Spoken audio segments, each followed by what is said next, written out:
सुनीता जैन असेल, नरेंद्र मेहता असतील, अतिशय जोरात कामा लागलेले आहेत. राष्ट्रवादी आणि शिवसेना ये कांग्रेस वाले 60 साल के खाली घुटने को गुड़ लगा के हम लेने वाले आज तक. ये दलित विरोधी है. कांग्रेस वाले हमेशा दलितों के विरोध करते आए. ना रुकेगा ना थकेगा, देवेंद्र फडणवीस का मीरा रोड में जाहिर सभा। नमस्कार, आप देख रहे हैं सतर्क पुलिस टाइम। देवेंद्र फडणवीस जी ने मस्के के समर्थन में एक सभा का आयोजन किया, जिसमें बीजेपी और शिवसेना के बड़े बड़े नेता शामिल हुए।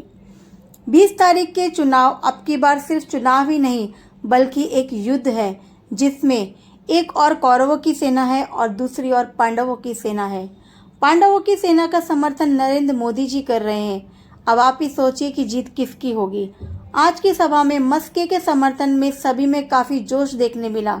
सभी की जुबान पर एक ही नारा, धनुष बाण को है जिताना, फिर से मोदी सरकार को है लाना। हमारे पास धनुष्य बाण का निशान है। माननीय बाला साहेब ठाकरे जी के आशीर्वाद से, माननीय आनंद दिघे जी के आशीर्वाद से जो उम्मीदवार हमें मिले हैं वो हमारे नरेश मस्के जी, बहुत सरल, बहुत कर्मठ। फडणवीस जी ने, शिंदे जी ने ये आशीर्वाद उन पे बरसाए हैं और ये आशीर्वाद का फलस्वरूप हमें उन्हें यहाँ से भारी मतों से विजयी बना के भेजना है। जब हम मोदी जी की तरफ देखते हैं तो हमें क्या दिखाई देता है?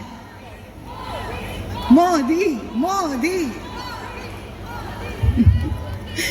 जब मोदी जी की तरफ देखते हैं तो क्या दिखाई देता है? निस्वार्थ देश प्रेम। लेकिन हमें उन्हें भारी तादाद से लाना है, अपनी पूरी ताकत उनके पीछे लगानी है।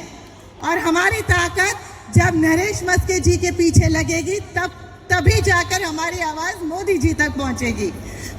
फिर एक बार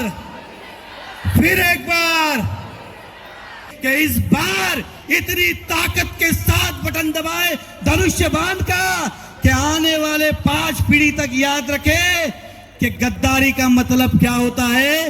देश के साथ, मोदी जी के साथ, जनता के साथ जिन्होंने गद्दारी की है उनका हिसाब लेना है। राजन विचार जी अगर महायुति में होते तब भी उनको टिकट नहीं मिलता। उसका कारण ये था कि 5 साल में इस शहर में किसी को एक काम पता है तो बताए। मोदी जी और एकनाथ शिंदे जी, देवेंद्र फडणवीस पहले ही निर्णय ले चुके थे कि इस बार राजन विचारी जी नहीं चलेंगे और जीत के आएंगे मस्के। तर बटन दाबा हंसके, जीत के आएंगे मस्के। धन्यवाद। जय हिंद, जय महाराष्ट्र। नरेश मस्केंसारखा एक सर्वसामान्य कार्यकर्ता ह्या ठाणे लोकसभा मतदारसंघातून उमेदवार म्हणून दिल्याबद्दल मी मुख्यमंत्री एकनाथ शिंदे साहेबांचा मनापासून आभार मानतो।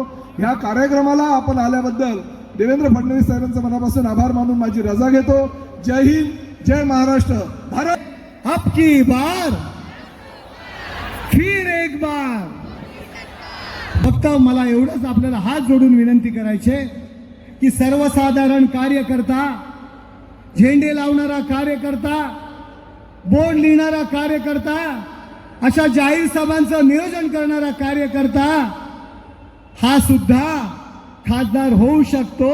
याचं एक मूर्तिमंत उदाहरण म्हणजे नरेश मस्के, आणि ते केवळ माननीय नरेंद्र मोदी साहेबांचा आशीर्वाद, माननीय मुख्यमंत्री एकनाथ शिंदे आणि उपमुख्यमंत्री देवेंद्र फडणवीस साहेब यांचा आशीर्वाद, यामुळेच या सर्व गोष्टी शक्य झाल्या।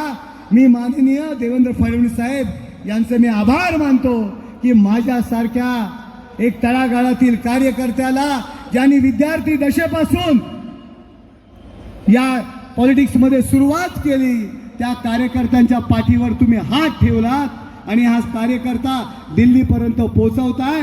सर्व कार्यकर्ते कामाला लागलेले आहेत। आपल्याला देवेंद्र फडणवीस साहेबांचे विचार ऐकायचे आहेत। मी हात जोडून आपल्याला विनंती करतो, आपण ज्या विश्वासाने माझं काम करताय त्या विश्वासाला कदापि तडा जाऊन देणार नाही आणि या नरेश मस्केला मतदान केलं याची कधीही तुम्हाला लाज वाटणार नाही। असे कृत्य मी करणार नाही।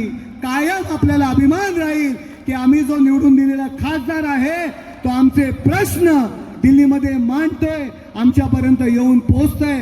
अशाच पद्धतीचे काम मी तुमच्यासाठी करेल, एवढेच बोलतो आणि माझे 2 शब्द या ठिकाणी संपवतो। जय हिंद, जय महाराष्ट्र। हम सभी लोग लोकसभा के चुनाव में हमारे उम्मीदवार नरेश मस्के जी को आशीर्वाद देने के लिए यहां पर एकत्रित आए हैं। तो बोलिए, प्रभु श्री राम के हाथों में क्या है? क्या है? क्या है? फिर बोलिए, एकनाथ शिंदे जी के हाथों में क्या है? क्या है? क्या है? नरेश मस्के जी के हाथों में क्या है? क्या है? क्या है? इस मतदार संघ में मोदी जी के हाथों में क्या है? क्या है? क्या है? धनुष्य बाण। तो बहनों और भाइयों, फिर आपको और कुछ बताने की आवश्यकता ही नहीं है। हमको आने वाले 20 तारीख को धनुष्य बाण का बटन दबाकर हमारे नरेश मस्के जी को दिल्ली में संसद में भेजना है। ये चुनाव भारत का चुनाव है, देश का नेता चुनना है। देश किसके हाथों में महफूज होगा, देश को कौन विकास की ओर ले जा पाएगा, देश के आम आदमी का सपना कौन पूरा कर सकता है, इसका निर्णय करने वाला ये चुनाव है। इसलिए मैं आपसे ये निवेदन करने के लिए आया हूं कि इस चुनाव को बहुत गंभीरता से हमें देखना होगा। आज अवस्था क्या है? महाभारत का युद्ध सज चुका है।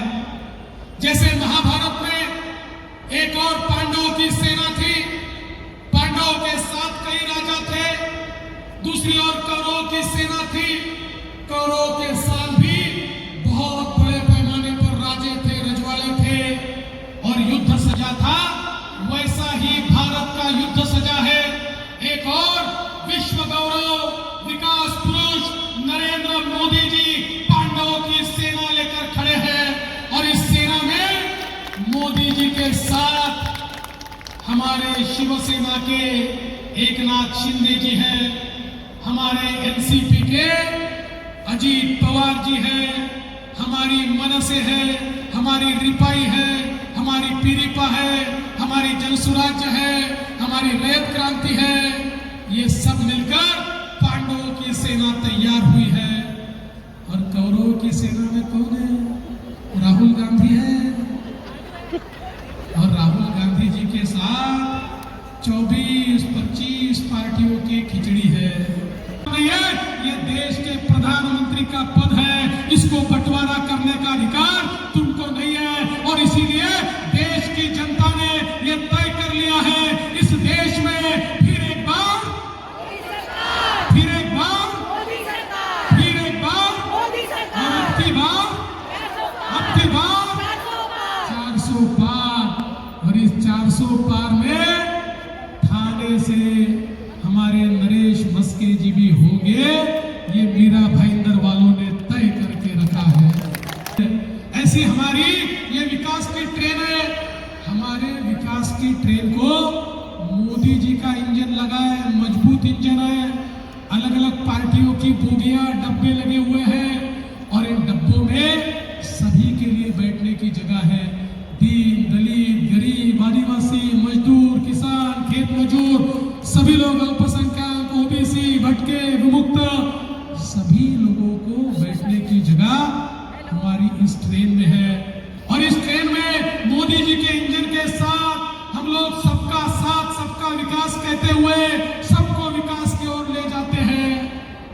वहां पर राहुल गांधी कहते हैं मैं इंजन हूं, उद्धव ठाकरे बोलते मैं इंजन हूं, हमारे पवार साहब बोलते मैं इंजन हूं, लालू जी का बेटा बोलता मैं इंजन हूं, मुलायम जी का बेटा बोलता मैं इंजन हूं, स्टालिन बोलते मैं इंजन हूं, ममता दीदी बोलती मैं इंजन हूं।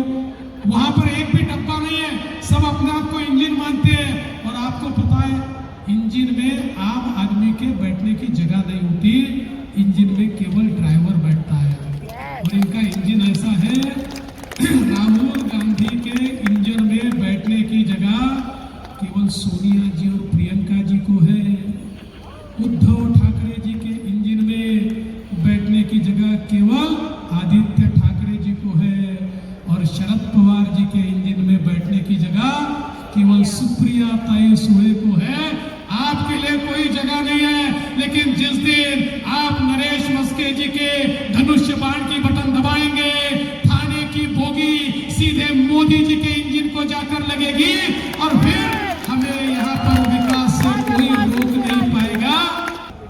पिछले 10 सालों में मोदी जी ने जो परिवर्तन करके दिखाया, दुनिया आश्चर्य करती है। दुनिया के अर्थशास्त्री एक दूसरे से बात करते हैं, ये मोदी मैजिक क्या है, ये मोदी मॉडल क्या है। वो समझ नहीं पा रहे किस प्रकार से मोदी जी ने परिवर्तन किया है। 10 सालों में 25 करोड़ लोग गरीबी रेखा से बाहर लाने का काम मोदी जी ने करके दिखाया। 10 सालों में 20 करोड़ लोगों को झोपड़ी से पक्के घर में मोदी जी ने लाया। 10 सालों में 50 करोड़ लोगों के घर गैस मोदी जी ने पहुंचाया। 10 सालों में 55 करोड़ लोगों के घर शौचालय मोदी जी ने दिया। 10 सालों में 60 करोड़ लोगों के घर पीने का पानी मोदी जी ने दिया। 10 सालों में 80 करोड़ लोगों को 2 टाइम का राशन ये मोदी जी मुफ्त में देते हैं और अगले 5 साल भी देंगे। और 10 सालों में मोदी जी ने 64 करोड़ लोगों को, हमारे युवाओं को मुद्रा का लोन 10 लाख तक का लोन बिना किसी गारंटी के और बिना किसी मॉर्गेज के दिलवाया। आज ये सारे लोग अपने पैरों पर खड़े हैं और मुझे बताते हुए खुशी होती है।